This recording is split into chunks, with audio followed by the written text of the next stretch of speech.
Tiniyak ng Bureau of Jail Management and Penology na walang VIP o special treatment kay Apollo Kibuloy.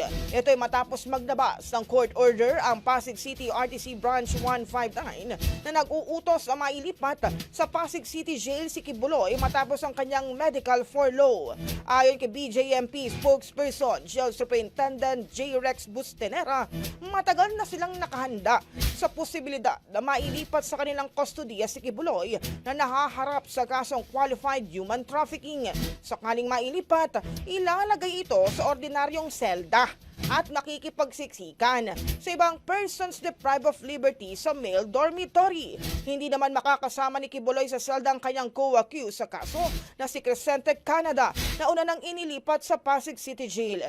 Inaasahang maililipat si Kibuloy sa Pasig City Jail ngayong alas 4 ng hapon.